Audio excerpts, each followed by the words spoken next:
Well, Genesis 6, verses 1 to 4 is a difficult text. And as we attempt to interpret it, we should be humble because there are different interpretations that have been taken of this text. And I don't think that whatever interpretation we take, I don't think we should be divisive with other Christians in the church or among the people of God. There are three. Genesis 6 says that the sons of God saw the daughters of men, and they chose the daughters of men for themselves as wives, and they married them. So the question is, who are the sons of God that are marrying the daughters of men? Well, there are three different interpretations. One is that the sons of God is a reference to the godly line of Seth. Cain killed Abel, so after Abel died, Adam and Eve had relations, and Seth was born, and Seth carried on the godly faith of Abel.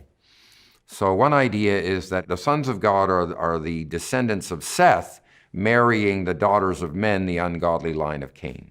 Second interpretation is that the sons of God refers to angels, angelic beings, intermarrying with humans. The third idea is that the sons of God are heroes from the mythical past, tyrant kings. We have stories from the ancient Near East, for example. We have stories of a person by the name of Gilgamesh, and he was part God and part human and accomplished many mighty feats.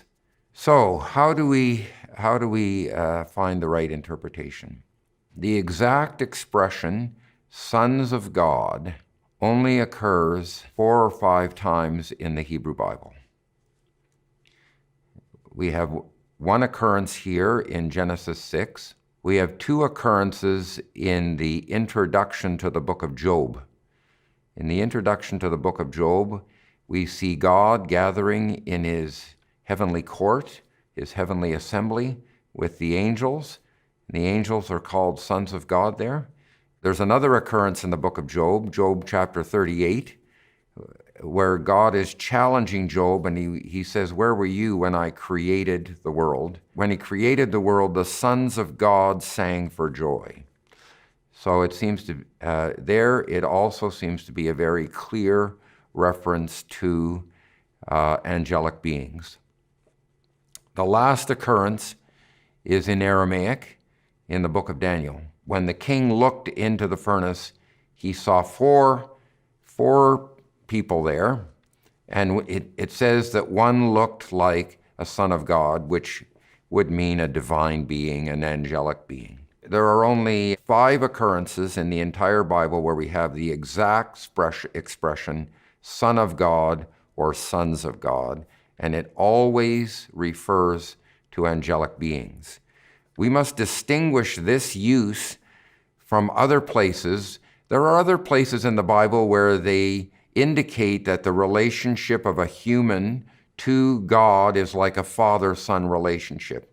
So Adam and God have a father-son relationship. In the covenant that God makes with David, God and David have a father-son relationship. But it doesn't actually say that Adam is a son of God. It doesn't use that linguistic expression, and it doesn't say that David is a son of God. So the only time that linguistic expression occurs in the Bible, it always and very clearly refers to angelic beings. We also have the witness of the New Testament. So there are 2 passages in the New Testament that refer to this. One is 2 Peter chapter 2, and the other is the book of Jude. And both of these texts are very closely related to each other. In 2 Peter chapter 2, Peter is talking about how difficult days are coming for the Christians, and there will be people who deny the faith, who deny the truth about Jesus Christ, the truth about his work, who deny the gospel. There will be false teachers, and they will bring corruption into the church and destruction into the church. What Peter does is he appeals to the Old Testament, and he says, well, if God could deliver his faithful people in difficult times in the Old Testament, then he will be able to do it in the New Testament as well. Peter refers to two examples in the Old Testament. One is the story of of Genesis 6 and Noah, and the other is the story of Lot being rescued from the destruction of Sodom and Gomorrah. And if you look in the Greek text of 2 Peter, it's very clear that there are two examples and not three examples by the use of the word and. So if God did not spare the angels who sinned, and he delivered Noah, and he did not spare the cities of Sodom and Gomorrah, and he rescued Lot. So there are two examples joined by the word and each example has two parts, a negative part and a positive part, a negative part and a positive part. So when Peter is talking about the angels who sinned, he's very clearly talking about Genesis chapter 6 because this is connected with the story of Noah. Some people say, well, no, he's not talking about Genesis 6. Well, then my question to them is, if Peter is trying to encourage his readers from well-known stories in the Old Testament, and if the angels who sinned is not Genesis 6, then where else is the story? There is no other story in the Old Testament that it could be referring to. Some people think that it's the fall of Satan, but as we're going to see when we talk about that, there is no story in the Old Testament that describes the fall of Satan. Peter is very clearly alluding to Genesis 6. Jude is doing the same thing, and it's very obvious in the book of Jude because he's talking about people who are false teachers, people who are going to deny the faith, and he also appeals to the Old Testament and shows how God delivered his people in the past, and he will do so in the future.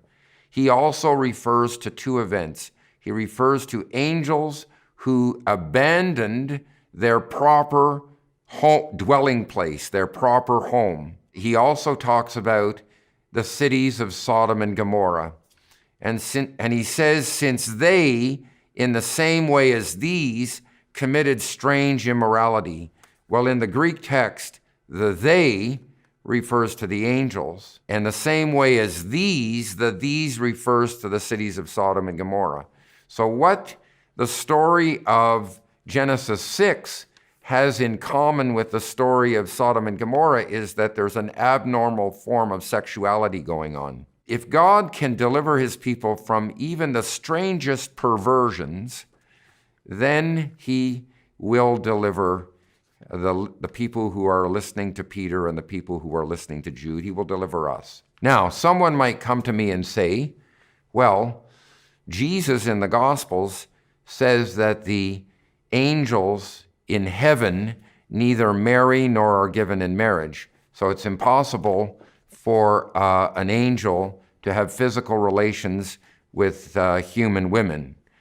Well, they're not reading the Gospels accurately and clearly because Jesus is saying that when in the resurrection, when Jesus returns at the end of history, we who are resurrected are not going to marry because we're going to be like the angels in heaven.